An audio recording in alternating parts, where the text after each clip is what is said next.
So hello everybody, welcome back. I'm here in Antwerp in the Kilipong Hall of my sponsor, as I always am. And today we're going to look at the step around. And in this video we're going to see the technical aspects of the step around, sort of coordination, the arm movement, all that.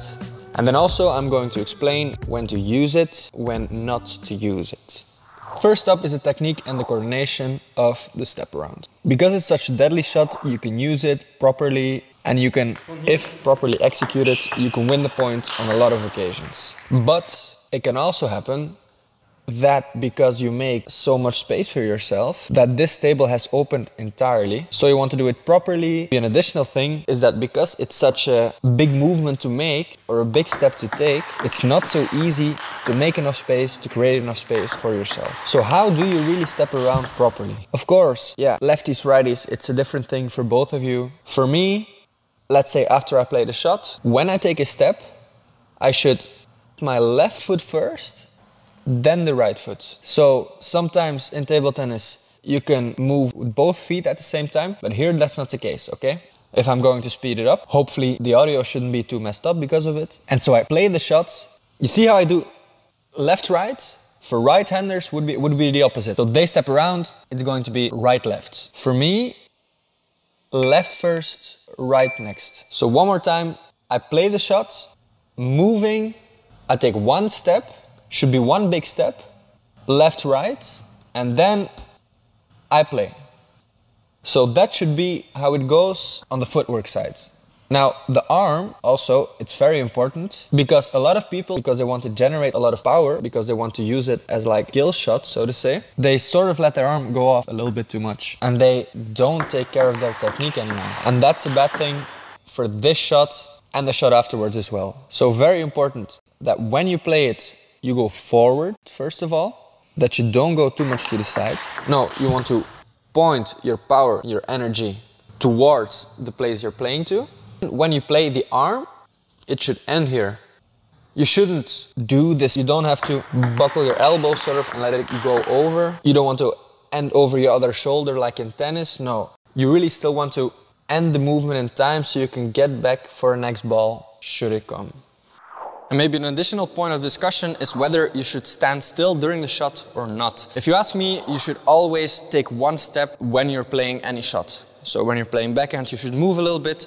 When you play middle, you can't just move one leg up. No, you always have to use both feet, both legs to create space, to stay explosive, to stay dynamic. And so for me, the same applies here with the step around. Even with a step around when you play a counter spin, because then people could argue, yeah, because the rotation of the opponent and all this kind of stuff, these other factors come into play, that you have to have this sort of stability and this balance in you if you want to play that shot correctly and on the table. But for me, I don't really like this principle that you have to stay still with one leg or the other. For left-handers, it's going to often be the right leg that is going to stand still. For left-handers, they usually stand still with their left foot.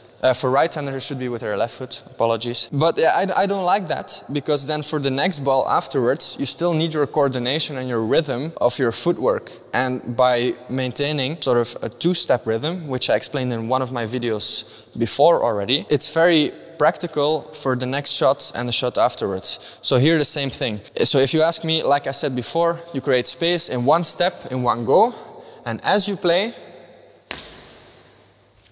you still take this extra step. So now the tactical side of the step around. When to use it, when not to use it. Of course, it's sort of this 1-2 punch that the shots before your step around should be of high enough quality so that you could get a relatively easy ball on which you can finish the point. Again, as I mentioned before, because you create so much space, because you're really going to stand on the one side of the table and the rest is like exposed for your opponent, if you don't get a good enough ball to really play a very aggressive shot on that, what's most likely going to happen afterwards is that you're going to be exposed. Your opponent can just block you out or play you out. So you don't want that. You don't want that, so you want a proper ball, as I just mentioned. And where you have played that ball before also matters. Normally, on a ball down the line, people don't step around too often. They're very liable to be exposed in their forehand part, and because, yeah, usually if somebody's put under pressure, what happens is people play diagonal. They don't really play down the line so much. So you don't really step around after playing a ball down the line. So no weak balls,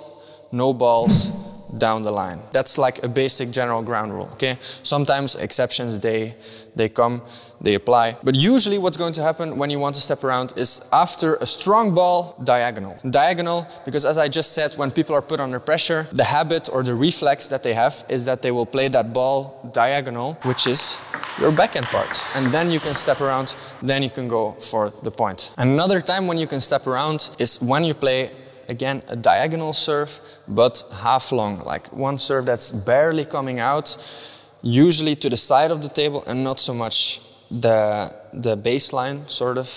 It's a baseline, I think, eh? Because then usually what can happen is people with a good half long, they can really punish that ball, but here not so much. On the side of the table, people usually let that ball drop more than they would when the ball comes out behind the table. So if that ball comes relatively slow, maybe relatively high, depending on how you serve or how good their first ball is, then also they don't have many options besides playing diagonal. If you can anticipate it well, then you can already prepare yourself to play a step around and to get there in position. And usually I advise against going too early and turning too early, but here you can already go a little bit in advance and you can step around already a little bit in advance, because it's not so easy to play that ball down the line. And should people be able to, the quality is likely not going to be so good, or the ball will still be, let's say, more to the middle forehand than to really the deep forehand itself. And if you're fast enough, you're explosive enough, you can still cover that ball. So guys, that was the video. Thank you very much for watching, and hopefully you got something from it, because if properly applied, if properly executed, a step around can really be a good weapon in your arsenal. So again, hopefully you got something from it, and again, thanks for watching, and until the next video.